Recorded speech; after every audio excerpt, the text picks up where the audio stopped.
Welcome back, Novello Nation, to another episode of the Aaron Novello podcast. We have with us an exceptionally powerful human, an exceptionally powerful real estate agent.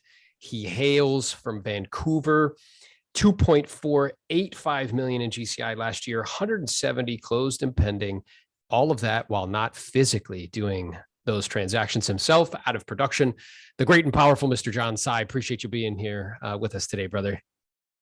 I'm honored, and I have to be honest, nervous, because I always wanted to be on the podcast, and today I get my opportunity, so I'm giddy. So thank you for having me, first and foremost. My pleasure, brother, 100%. And I am equally as excited to have this time to connect with you, as it will live on the internet for hopefully many generations of agents, so they can continue to play the game at higher and higher levels.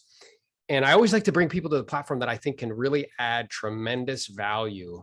And you definitely fit that criteria. So I guess if you would, because you have this very interesting kind of experience as a younger person, and then getting into like choosing real estate as a vehicle. So if you could, just for a second, like share, kind of that experience, and then what caused you to say, you know what, like real estate is my vehicle where I'm going to make my mark.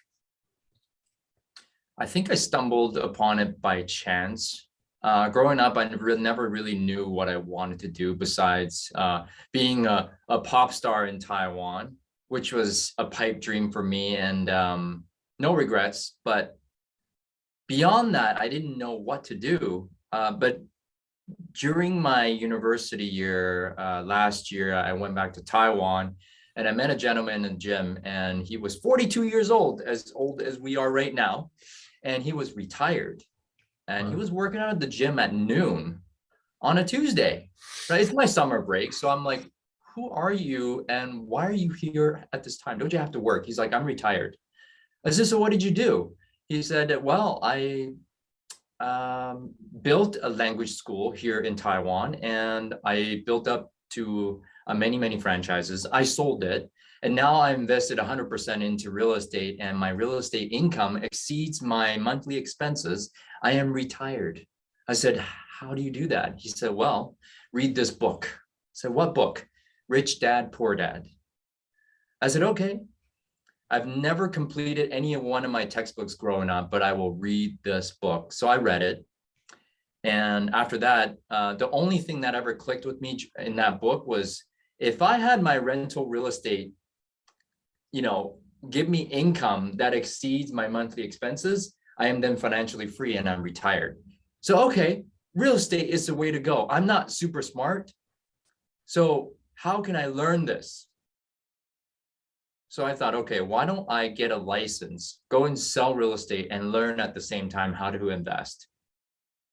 So that's what so then I was 22 years old. And then I procrastinated for 4 years. Finally got my license at 26. That was a deadbeat, Aaron. Absolutely. Were you really? I find that so interesting, John. I was the laziest guy you'll ever know. And I'm curious, like, what was, because it seems like you had some ambition in the sense that, like, you heard what this guy said and you're like, wow, that's interesting to me. And it struck you as something that was possible and was available to you. So at that stage in your life, was there something else going on that was causing you to not just like get after it? Yeah, a lot of mental anguish and a lot of inferiority complexes, that existed from childhood and adolescence. You're not good enough. My dad would tell me, you're never going to amount to anything. And all those things has stopped me from taking action, which was actually going ahead and signing up for the course. Yeah. Right. And through many more life experiences from 22 to 25, then I said, you know what, enough is enough. I'm sick and tired of being sick and tired. I'm sick and tired of being lazy or being called lazy or calling myself lazy. I'm just going to go ahead and do it. So I did it. And I love that, brother, because like, I really appreciate your authenticity and vulnerability. You're willing to show up fully and completely. I'm aware that oftentimes what we get from, whether it be Instagram, not suggesting it's true for you, but just in general, or from other platforms or from podcasts, is we get the kind of polished version. And we get the version that like people would like to see instead of the one that's like behind the curtain. I was on a call recently and I shared with somebody because they were like, oh man, like, I don't know. And they were doubting. And I'm like, I don't know if you're aware of this, but for the first 5 years of my career, at least 4 times a year, I'd look at my wife and be like, I could be doing something else with my time. Mm. You know what I mean? Because like, it's not easy and it's difficult and it's hard and you want to, retreat to something else. So, um, I love that because the story of one is the story of all. And what I wrote down here, which I thought was really interesting, is you got to a place, which is, I'm going to say this word, and I know it has like, it's a powerful word. I think it's an exceptionally useful one though, if you harness it, is that you hated telling the story over and over again. You hated not like taking action. And it wasn't until you got the point of hate that you actually like propelled yourself and did something about it. Is that right? Yeah, I think it was desperation and hate of my current situation, so much so that the pain of not taking action exceeded the pain of taking action. So I took action finally. And so for younger agents out there thinking about taking action, you got to have enough pain, I think. Mm-hmm. And most people move away from pain, which is what I did. Yeah. It's interesting because I'm reading a book right now where he talks about that. And like the tendency is that our brains, we can be wired to optimize for the short term instead of the long term. So what's short term is like, yeah, if I do this, it may be a little painful now, but in the long term, if I don't do it, there will be probably more pain. Big pain. Yeah. So it's like you went through that experientially. You were optimizing for the short term. Hey, it's easy for me not to do this. I can keep pushing it off. But then it culminated in a place that was, painful as far as like not having done it or not keeping your own word to yourself. Like, hey, I'm going to do this and I'm not doing it. And then because of that, then you got to that place where like, okay, enough's enough. And you made a decision. Yeah. Yeah. I love that, man. And then you get in, and I know that, me and you have built our business in a very similar way, which is through, just kind of grinding and old school, beat the bushes, telephone calls, understanding that simple kind of PLAN, prospect, lead, follow-up, go on appointments, negotiate deals, that everything else should be outsourced, and really working on skills and things of that nature. And that worked exceptionally well for you. However, what I'm also aware of is it did have like a limiting capacity. So because I know that you have a team now, which is really what a lot of people are going to be interested in this conversation. So talk about like how that particular mental map was helpful to you and useful. And then when it stopped being useful, because it did reach a point of diminishing returns, I imagine. Yeah, I think, I didn't start very strong. I did 2 transactions in my first 6 months, and then 17 transactions, and then 10 transactions. That's when I found Mike. Yeah. Mike Ferry, our head coach. Mm-hmm. And what he says makes sense. Go out there and do the work. It was all hard work. So for 10 plus years with Mike, it was a grind. Mm-hmm. And it was 7 days a week, 12, 14-hour days. Mike never told us to work 7 days a week, 12, 14-hour days, but his mindset and intensity almost hypnotized me to do so. And it was like this, like you said, point of the diminishing returns was I was doing 20 contacts a day, 30 contacts a day, 35, 40, 45, 50. I maxed out at 55 contacts a day for the whole year. And that year I talked to, I believe, 12,000 people. And I'm like, wow, I can no longer go beyond that. If I were to take 150 listings, I would have to talk to 75 people a day. It didn't make sense, right? So I'm like, what's next? Mm-hmm. What is next? So that's when it clicked. I'm okay. I need more people. I need more agents. Yeah. So Mike taught us, okay, good. You go and get the volume, and the agents that you hire service the volume. That had me grind through a revolving door for 4 years. Yeah. So, and I love this because I love this for a couple of reasons. One, for those of you listening, you might see John's numbers, 2.48 million in GCI, 170 closed deals, and think like, wow. And what he just said to you, which I think is so interesting, is that he didn't start. If you would have watched him at the beginning of his career, you wouldn't have expected that to be the outcome, right? Couple deals for 6 months, 17 deals the next 6 months, 10 deals. It wasn't like a rocket ship out of the, kind of gate sort of thing. So I think that's very helpful and useful for folks. The second thing I think is interesting, and we talked about this on our Freedom Builders calls, is that this idea that like there's some fundamental truths like gravity. And at the same time, though, on planet Earth, like the landscape has changed dramatically over the last 200 million years. At the same time, there's a fundamental truth of gravity, right? Okay, cool. So the idea is understanding, learning what that fundamental truth is, let's say on how to sell list property in high volume. And there is a fundamental truth. I have to prospect every day. A day not spent prospecting is a day not spent in business. I need to focus my activities on PLAN, prospect, lead, follow-up, go on appointments, negotiate deals. I need to have admin help and listing coordination, transaction coordination. Like there's some fundamental kind of gravity laws, right? Yep. At the same time, though, I think the goal and objective is to be an upholder of those fundamental laws, at the same time, be intentional about picking your head up and looking around to see how the environment is changing, which I think we both agree it's changed dramatically since we started. Absolutely. As far as, how the internet has affected things and things of that nature. And then see if there's other rules that are emerging. So that way I can start to adopt some of those rules and I can continue to get my unfair share. Now, what's interesting though, is money has an addictive quality, and because of it, we get addicted to the way that we receive it. Yeah. So we were applying rules over and over again, trying to get a different result, but it wasn't happening for 4 years. Yeah. Well, it was like, I'm going to leverage this so I can train someone to become exactly like me, but then not really like me because my ego is still huge. So good enough, but not beyond me. Yeah. Mike says to go ahead and get the volume and have them service it. And so I'm like, why isn't this working? For 4 years, it was like people getting mad and not really being able to produce and leave. So then I found some people and they were giving me a completely different mindset.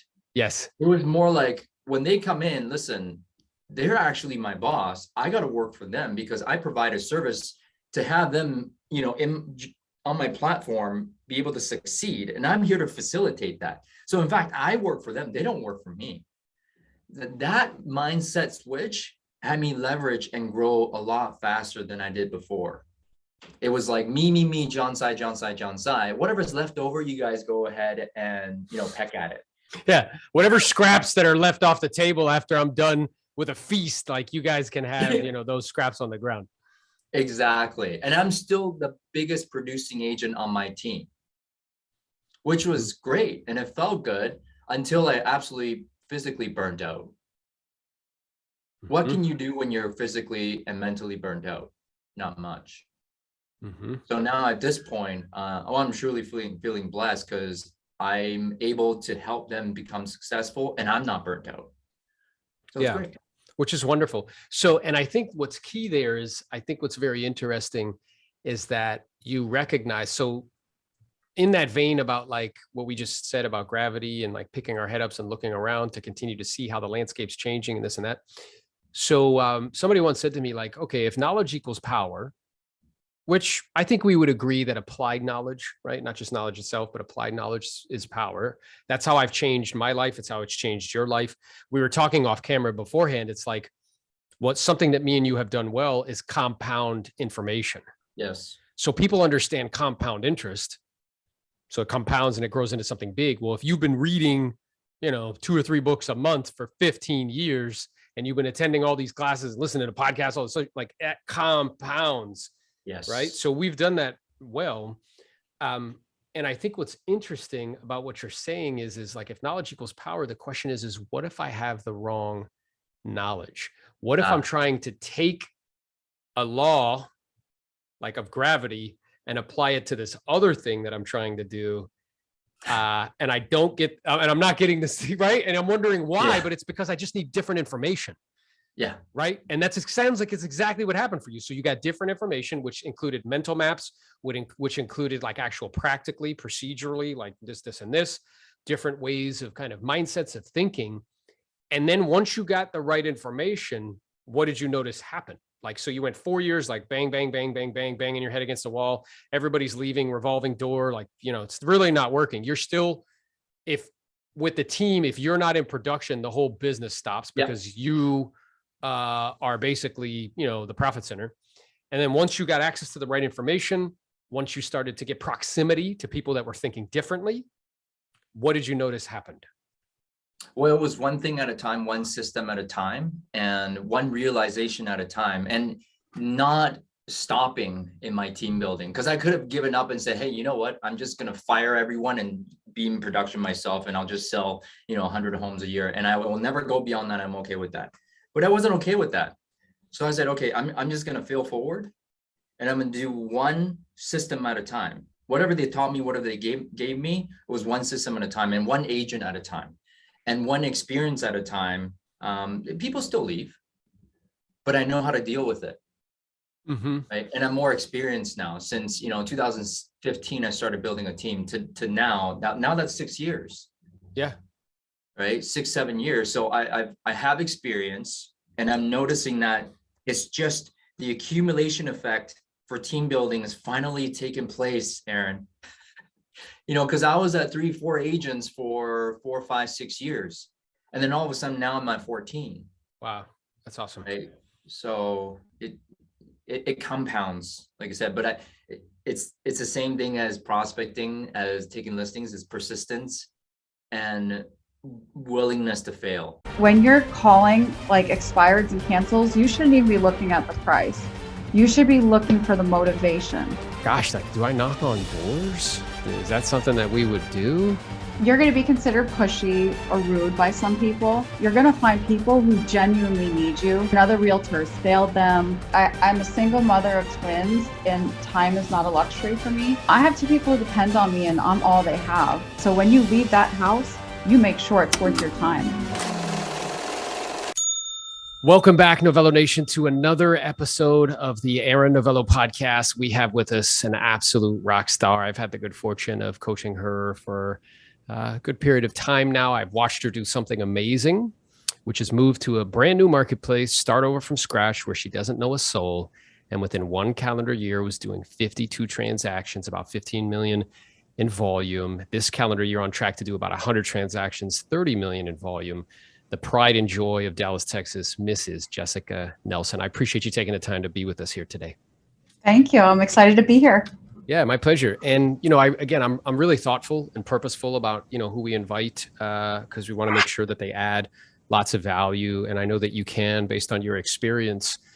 So I guess I'm curious, you had a complete life over in Hoboken, and we're just doing your thing, and, owned a few properties, had some rentals.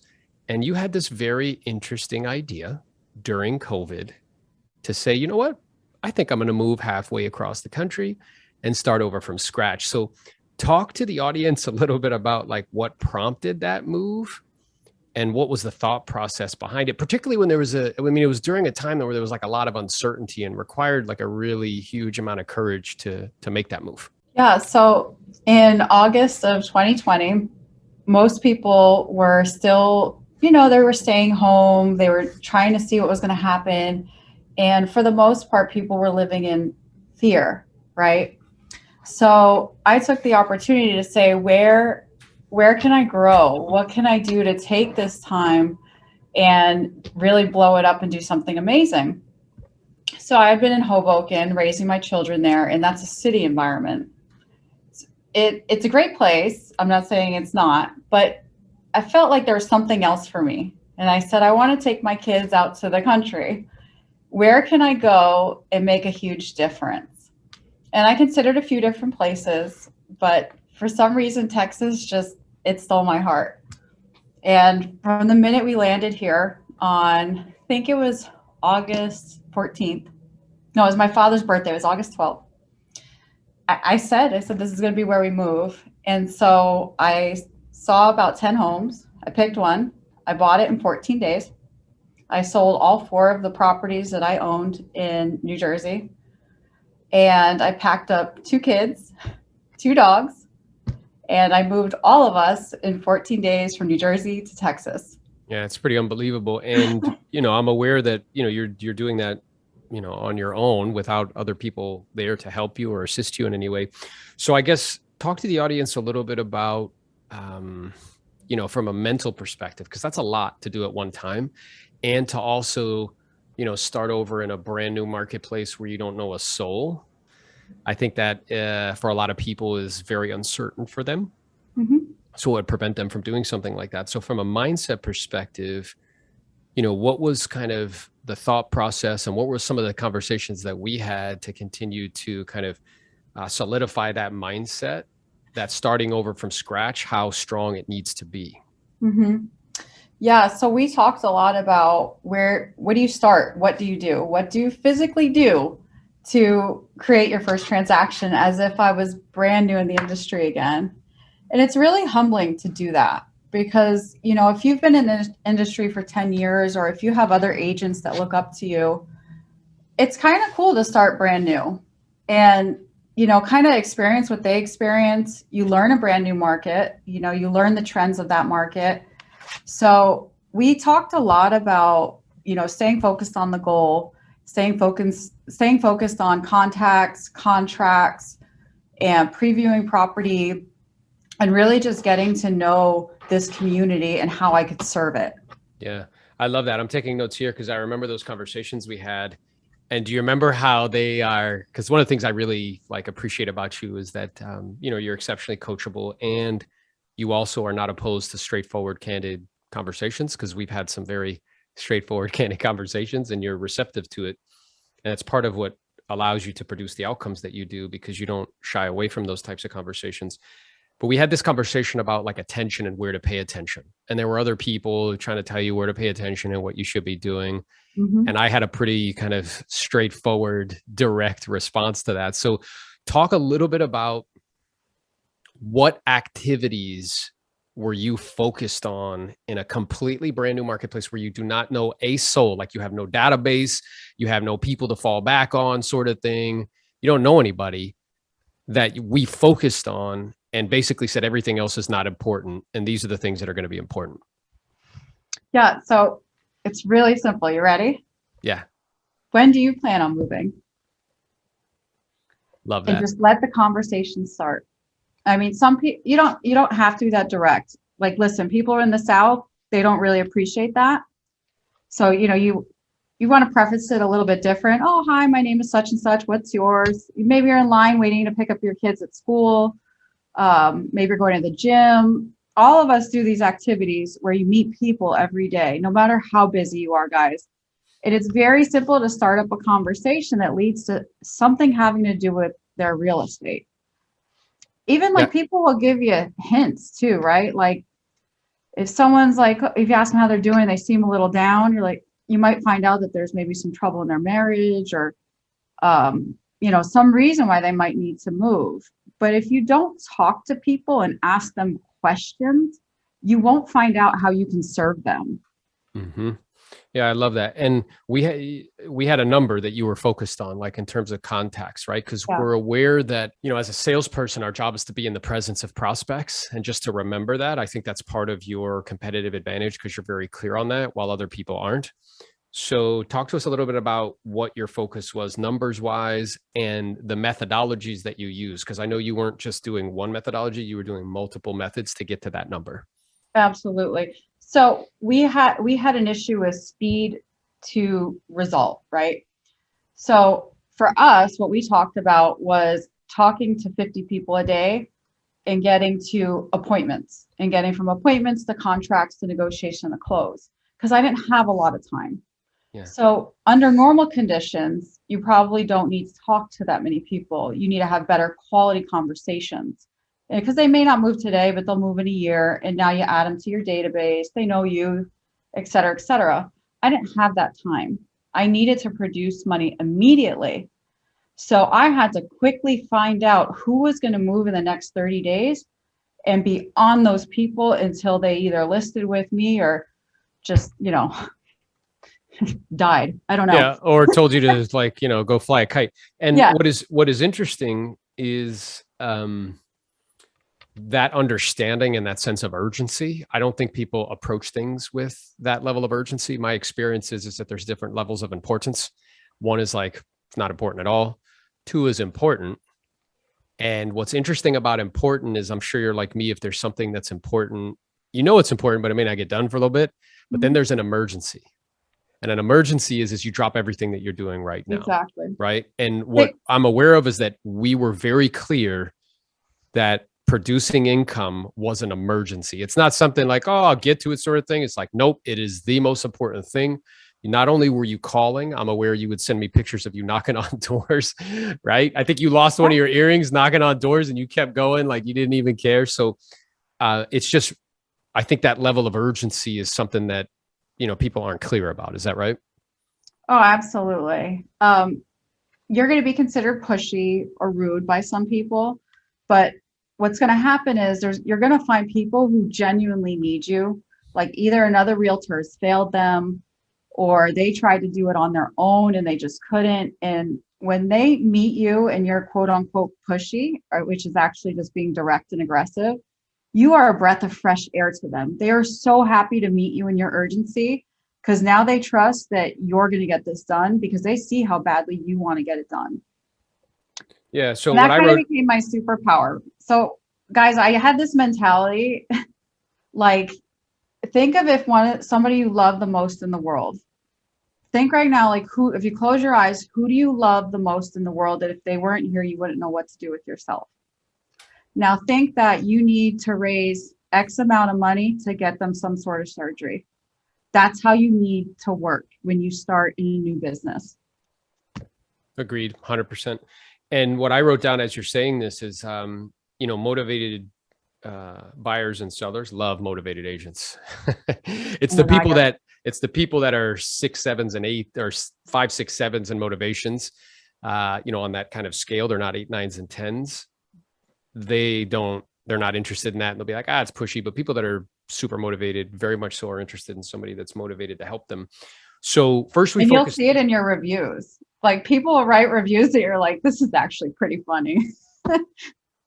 Yeah. And I love that. And I think when you're doing it, what's interesting is that reviews are a reflection, I think, of your values, because you'll notice that they'll start to show up the same. They'll be like, hey, she was really professional, or hey, she was very proactive and assertive, or hey, she helped me get top dollar, or hey, right? You'll see a theme. You see them show up.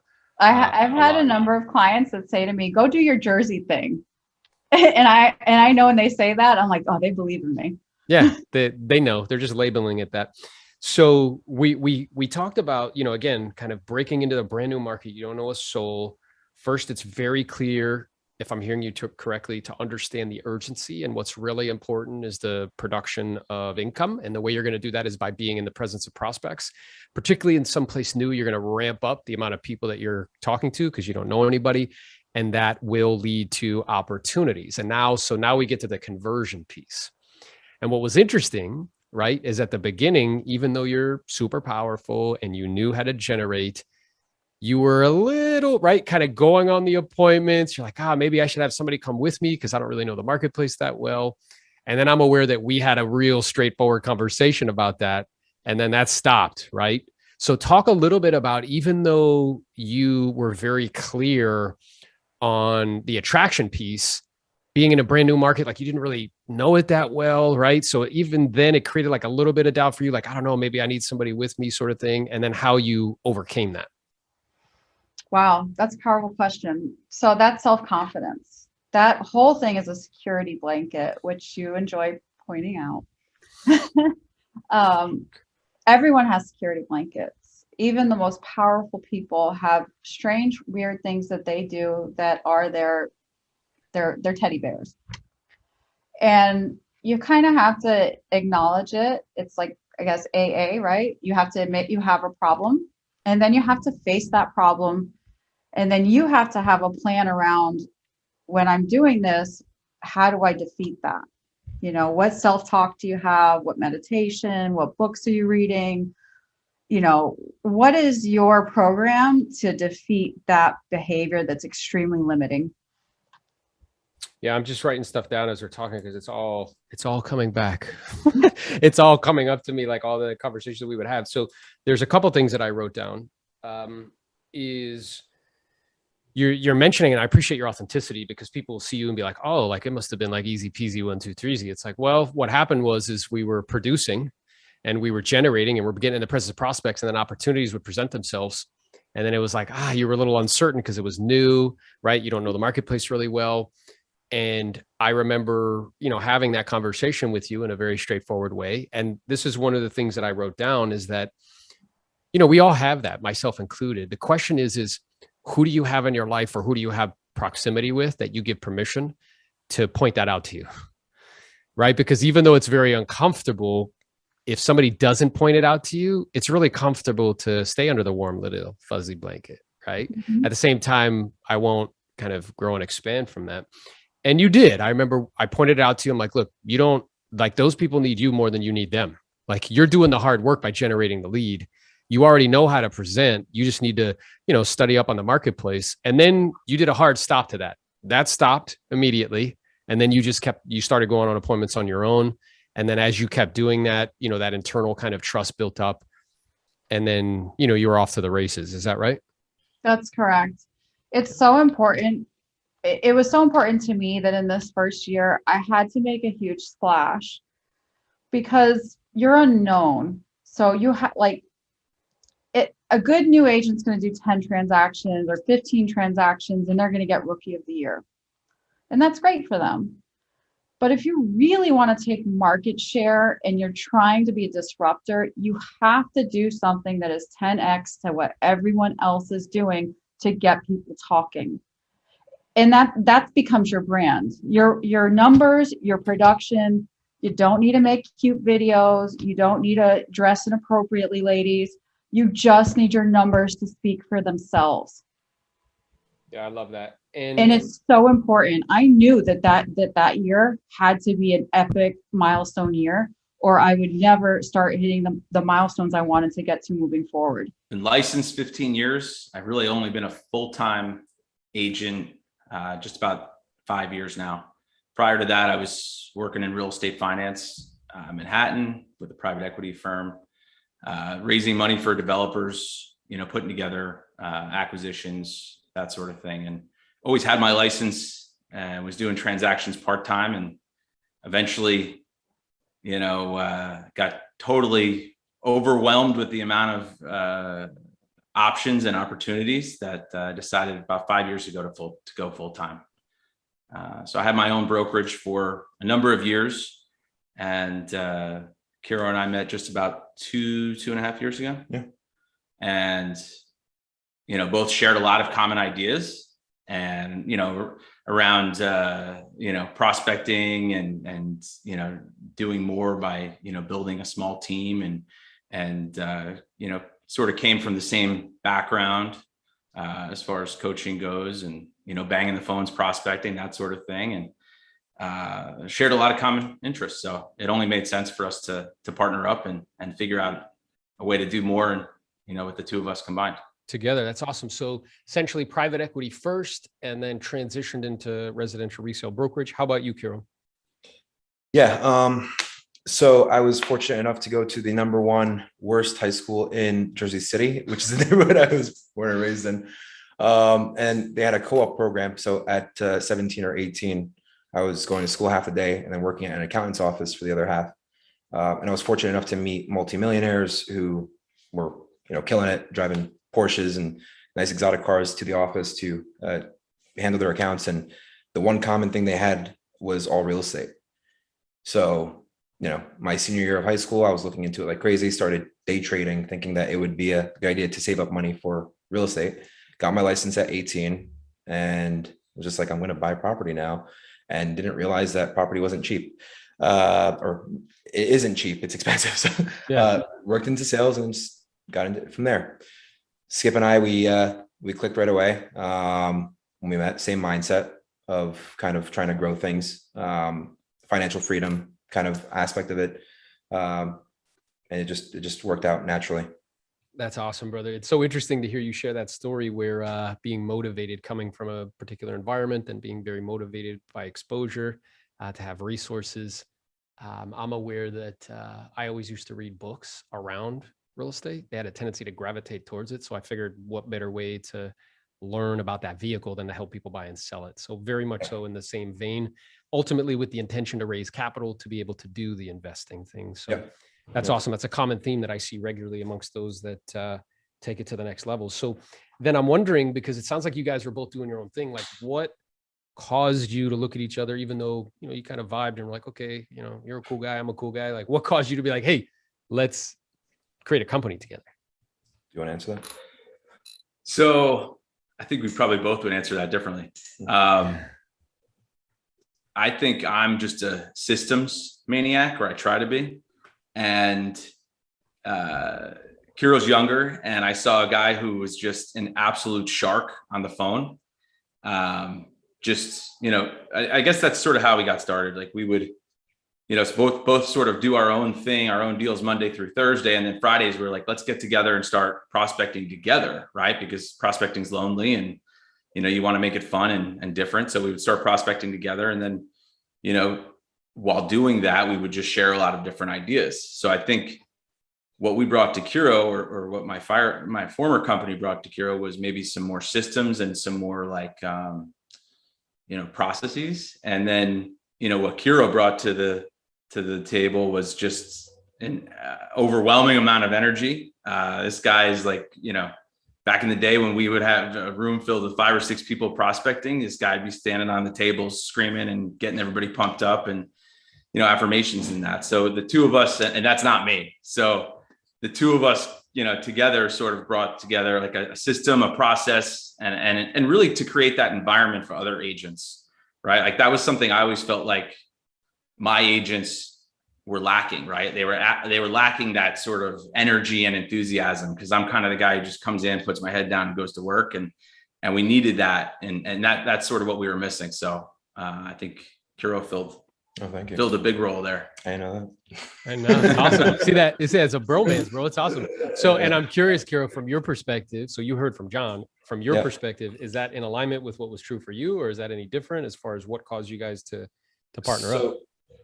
Because of the, so like I didn't finish college, right? So I only was in there for a semester. I learned how to, my grandpa used to always have a saying where it says, you know, money comes and goes, but people are forever. And if it costs you a couple bucks to learn somebody, then it's worth it.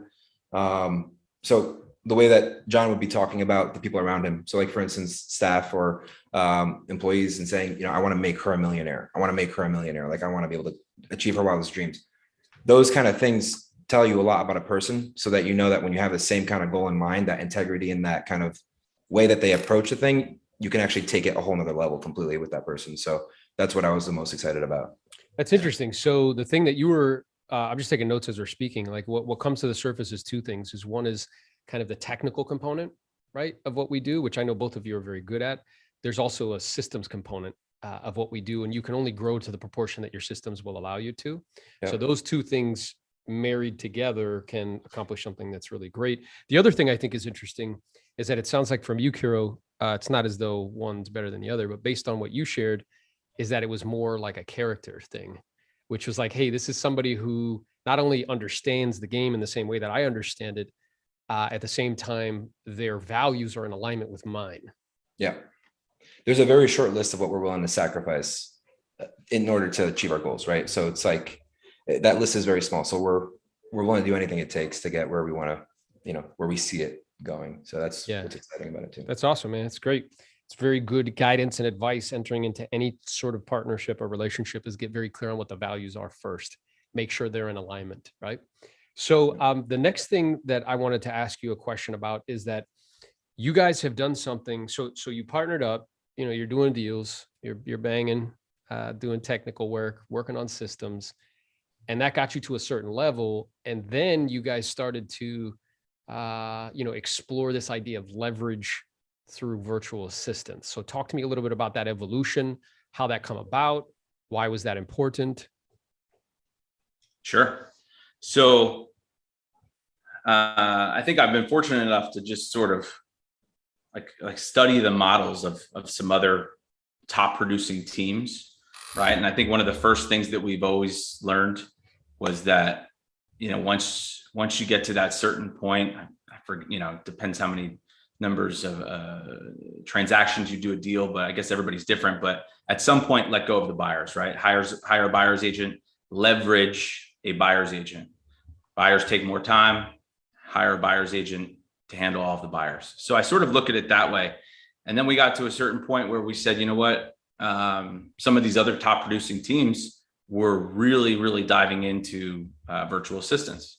So I remember looking back, I had hired my first virtual assistant on Upwork, which was probably about 5 years ago. And ironically, that's the same one of our top guy right now. He's been with me for 5 years. So it's, you know, what's really cool about it is like, you know, a lot of times people think of it as just, oh, you're hiring somebody and there's no relationship there. It's just, hey, get these things done 1 through 10 and, you know, get back to us when you're done. But this guy I hired 5 years ago, he's been with us for a long time, obviously. And he shows up every day. I think he's taken like 2 sick days, maybe in 5 years.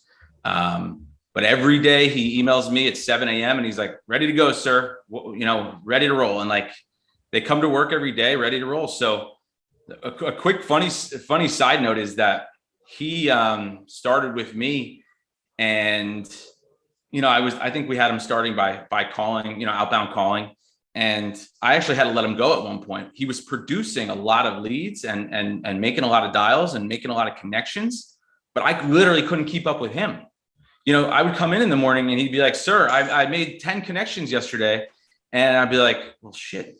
I don't know if I'm supposed to curse, but he'd be like, shit, you know, I'm out of people to call. What else can I do? And I'm like, well, I got to do my own stuff. I don't have time to, you know, create a plan for you too. So it got to the point where I was just overwhelmed. And eventually I, you know, became a better manager and learned from the experience and was able to go and you know, bring him on full time again. And from there, we've added about 8 other virtual assistants. Some do calling, some do just, we either say verbal or nonverbal, meaning verbal are obviously speaking with people outside of our office and speaking with our office. And then nonverbal is just like, hey, here's an assignment, database driven, you know, data mining driven, that sort of thing. Yeah, I love that. So I'm taking notes here and I heard a few things. Like, one is a mindset shift. So I know in our work together, John, that's something that we work on a regular basis, because no matter where I am on the rung of the ladder of like ascension of what I'm trying to accomplish, the next rung is usually like a mindset shift that needs to happen, a skill that I need to develop, or a character trait I need to develop. Right. Yeah. And one of the kind of initial mindset shifts for you is like, okay, the buyers is not a super leveraged activity. So if I want to get more leveraged, I need to be listing based and outsource buyer sides. Cool. And now the next kind of piece to that is like, oh, well, what if I could create leverage as far as breaking apart what Kiro and John do every day? So meaning I could physically be the one that's banging, and we can do that. I tell people all the time, it's like, look, if you guys are the generals, you're directing, right, what's happening. But if you need me to get in battle, I'm going to hop on a horse with a sword and I can go right into the front. You know what I mean? Like, I can do that. Right. Yeah. But it's just creating leverage for yourself. So that mindset shift. And then the second thing you said, which is interesting, which I want you to expound upon a little bit, is this idea of models. So one of the things we've talked about regularly, you know, in our time together is like, there's a model that's very high in high in profit, lower in time. Right? Percentage-wise in profit. And then there's another model that's maybe lower percentage-wise in profit, but it's much, much higher in time. So you guys looked around and said like, wait a minute, if as far as a model is concerned, because it's dependent upon what I want. So what was it that caused you guys to be like, wait a minute, like, this is cool. I want this. So therefore we need to we need to be operating under a different model. Yeah. I guess it happened once. John's very vocal when he's prospecting. So he was once just cursing the storm, like goddamn voicemails and fax machines. And we were just sitting down and we had just finished like hearing a podcast where it was talking about your hourly worth, right? And how you value your time. And, you know, at the end of the day, what you're doing all this for, right? You're trading your time for money. So you better be trading it for something worthwhile, right? Are you getting your money's worth? Yeah, exactly. So it kind of sparked up where we're just like, you know, John was like, oh, I have this guy that's making calls for me and he filters through so I don't have to listen to voicemails. I'm like, what if we did that with everybody? And he's just like, oh, Yeah. you just started cooking. Yeah, just take the average deal, right? In our market, average commission checks $12,000, right? Let's just, to use round numbers, let's just say the amount of time you spend on that deal is 12 hours, right? From the prospecting, from finding the lead, prospecting, listing appointment, conversations with the seller, negotiations, let's just say 12 to use round numbers. So you're effectively making $1,000 an hour, which is, a few years ago was an amazing thing to hear, right? It's still amazing actually today, but so we're just saying, wow, if I'm just focusing on the listings, I'm making $1,000 an hour, but how? So then all of a sudden now you second guess everything that you do. If I'm not making $1,000 an hour doing that, I shouldn't be doing it. Yeah. And that comes from like painting your house to, cleaning up your apartment, whatever it is. So we started saying, well, shit, our time is too valuable to be on the phone, listening to busy signals, listening to people cursing you out and saying, this is not me or whatever. And we started saying, well, what if there was a way where somebody could sort of scrub the numbers and go through and say which ones are real, right? And that was sort of the initial like aha moment. We're like, yeah. And I don't want people to hear you like, it's not as though like you're better than that, right. As far as like your dollar value, it's just recognizing and beginning to value your time. Yeah. Where you realize that your highest and best use is in a different activity because it's a more skilled activity where plowing through and kind of seeing who's real, that's not necessarily a skilled activity. The skilled activity comes in when somebody raises their hand and then Kiro gets on the phone and has a conversation with them, right? Yeah. And that's where the skill is implemented. The way I like to describe this to people is like when you go to the doctor's office, there's a value chain. The doctor doesn't greet you at the door, right? Who greets you? Receptionist. What's the first question they ask you, Kiro? Your name. Yep. And then what's the second question? How are you doing? Yep. Yeah, he's a skilled professional. What they're going to ask you is how are you going to pay for this? Yeah, I got it. Immediately. And then you're like, yep, it's cash or it's this. And then what do? They hand you a clipboard. Yeah. What's on the clipboard? Data points to fill in your information. Yeah. And what are they doing? Pre-qualifying. Where does it hurt? How long does it hurt? How have you have a history of it hurting? Have you changed your diet? Like, have you traveled outside the United States? Like all these questions, right? Then you hand the clipboard back and then you wait. Then do you see the doctor? Nope. You get the physician's assistant. They come back, you pee in a cup, they bang on your knee, right? They ask you, they look at the questions real quick. What brings you in? You answer. They're like, great, the doctor be in a minute. That's a lie. You wait another 30 minutes. Then the doctor blows in, grabs a chart, looks at you, says, what's up, Kiro? How you doing? You're in for, it looks like you're not feeling well. He or she touches your throat. That's a bill. They look in your eye. That's a bill. You go, that's a bill. And then they give you a script and they say, hey, I want to see you back here in 2 weeks. See how you're doing. Have a nice day. They do that 20 times a day. And those 20 times, those 10 minutes that they're with you in that room, that pays for the rent, pays for all the staff, pays to store all of the files, and it creates a profit. Yeah. So it's just recognizing that there's a value chain in everything that we do. And you guys, that light bulb went off and you're like, wait a minute, we're like, and even though I say this, I whenever my wife hears me saying this, she's like, Aaron, you're not a doctor. And I'm like, babe, I'm a doctor of selling, man. I got a PhD in selling. Right? You think like a doctor. Yeah, right. Right. But I'm thinking like value chain wise. Yeah. So you guys, a light bulb went off. You're like, wait a minute. The analogy is them kind of checking to see who is a real number or not. That's like physician's assistant work. Yeah. Yeah. And then when they raise their hand, then the doctor comes in. Yep, I can help you, right? This meeting is being recorded. It is.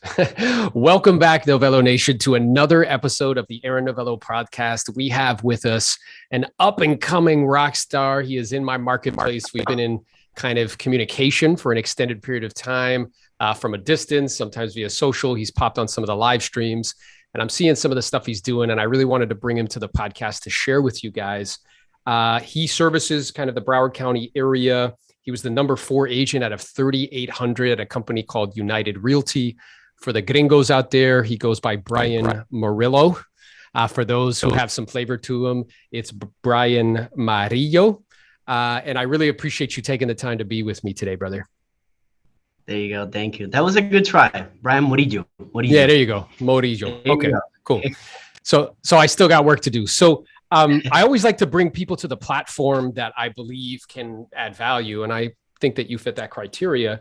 That's why we invited you today. And what I think is very interesting is that you've built, a pretty meaningful business, 50 plus deals a year, and you've done it almost primarily with one particular niche. And it's a niche that I think a lot of people hear about, a lot of people try to get into, and honestly, they're usually not successful at it. So if you could just kind of briefly share, before we get into the niche, like your experience in getting into real estate, why you picked that vehicle, and then what were your sources prior to getting involved with working with investors? Awesome. Well, thank you. First of all, thank you for the opportunity to having me here. It was crazy when you invited me that I started looking at the previous episodes, all the great people that you had in your podcast. So the fact that I'm here is just an honor. So how did I get into real estate? It was by chance, actually. So I was born in New York, but I grew up in the Dominican Republic. My whole family is from there. My parents at one point they decided they wanted to live in the US. They moved, I was born there, but then for some reason, don't ask me why, they decided to move back. So I was raised in the Dominican Republic. I went to school over there. But being a US citizen, there was always the possibility to come here. By chance, I met my wife over there. We spent 4 years in a long distance relationship while I finished school over there. And then, after that, I moved here with her. We got engaged. And then I just needed to start something new here. My background, always been in sales and in the corporate level. Like literally my first job was at a shoe store selling shoes. My very last job over there in the Dominican Republic was selling imports and export services for companies. So it was always in sales. That was always what I was used to. So when I moved here with my at that point fiance, so we were like literally just having a casual conversation, and she mentioned to me, well, we're here. We always been very organized in those finances. So she had a job. With her job, she could sustain the household, and we were in a good position. Like I didn't need to work. The reality, but I need to do something. I'm here. I'm new. I need to start something. So she said, why don't you use this opportunity that I can sustain the house and just let's start something, a business or something. So we were going back and forth on ideas until we got to real estate. Her stepdad is a part-time real estate agent. Her mom is in the mortgage industry. So I was like, let's just give it a try. Got my license, and since 2015, I've been doing this. I've been here. Yeah. Yeah, that's awesome, man. So it's interesting because there's some parallels. My wife initially right out of college was like my sponsor as well, and that we lived off her income. So I really didn't, there was a lot less stress there. I know a lot of people get into the business and they're the sole breadwinner. So it makes it very stressful to kind of produce. So I guess I'm wondering, so at the beginning of your career, I don't know if you immediately started to work with investors or if you had different sources, and then talk to us about like what that was like at the beginning, and then how you happened to, was it happenstance that you bumped into these investors, you did a deal with them and then you formulated a relationship, or were you very intentional about kind of seeking them out? So the working with investors it was also a chance as well. I started working like any other realtors, traditional, buyers, traditional sellers, anybody wanting to buy a house, anybody wanting to sell a house. And I tried, different lead generation sources, cold calling, FISBOs, Aspire leads, a little bit of everything. I just wanted to put my hands in everything and try it all and find my niche until I got to open houses. I really liked the face-to-face interaction. So in 2019, or at the end of 2018, I set a goal of doing 72 open houses for the year, only on the weekends, because that's where most people, you get the most traffic. So at the very beginning of the career, I didn't have any listings, but I wanted to do open houses. So obviously, you need houses to be able to do it. So Stephen Greenwich, you probably know Stephen, he gave me the idea of, why don't you just borrow listings from all the agents? So I was like, okay, let me just do that. Literally, I just started like calling other realtors. I literally went on the MLS. I just looked for, since I had all this database, all these houses, why don't I pick the houses that I want, you know? So I got the beautiful ones. First of all, I needed vacant houses, you know, remodel houses. Those are the good looking ones. So I start calling the listing agents, ask to, you know, borrow the houses to do open houses with the idea of, look, it's a win-win, free marketing for you, and obviously give me the opportunity to get some leads. So obviously you get a couple no's. People know I hold my open houses. No, I don't for security reasons. So many things. So literally just went into it until I got to connect with a specific investor. At that point, he was the listing agent, but he was also the investor that bought the properties and flipped the properties.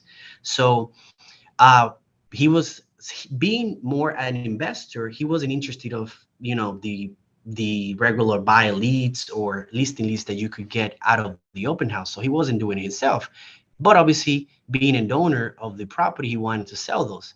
So we connected. He gave me the opportunity to do an open house in one. He liked how it worked. We built a relationship. It got to a point that he got more focused on getting more properties. And every time that he got a new flip, a new rehab, he called me directly to hold open houses for him. Because again, he saw the value into it.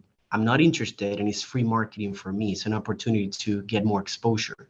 So I did a lot of open houses for him until he got to a point that he was they were getting very busy with you know, the investment side of it, and he wanted to leverage himself and get himself out of the picture as a listing agent, and that's why he called me and he said, hey, why don't you start listing my properties, and you know, so I can just get more.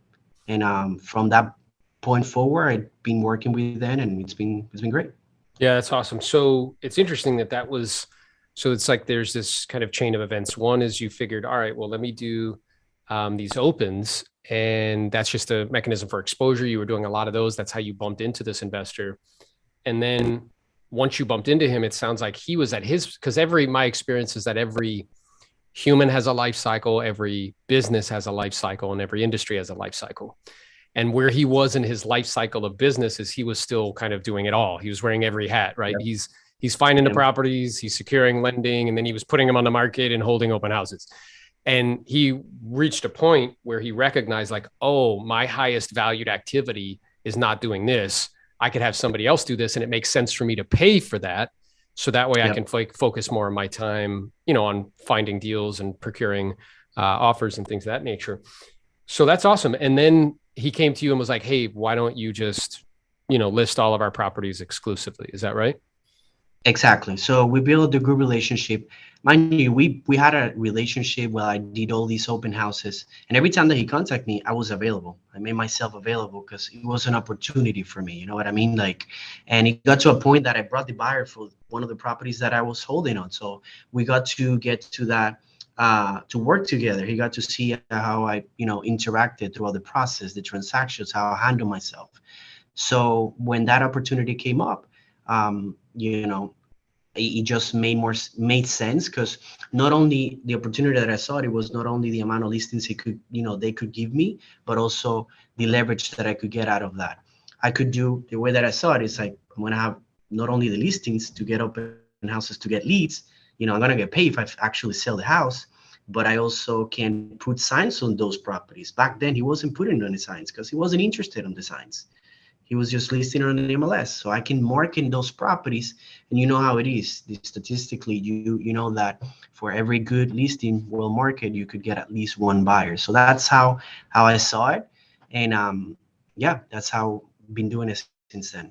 Yeah, it's awesome. And then I guess I'm curious because, you know, I'm aware that not everybody would come to that same conclusion and want to be kind of like wed to that one. So was there any kind of hesitation on your part when that opportunity presented itself? Were you like, like, I don't know, like, should I really do this? And like, kind of, you know, snuggle 100%. Up just, yeah. But my hesitation was more like, because again, it wasn't necessarily the business that he was giving me. Obviously, they're doing quantities, they're offering volume, right? So it wasn't, I'm offering also, I had to offer a discount as part of my commission. So I run numbers.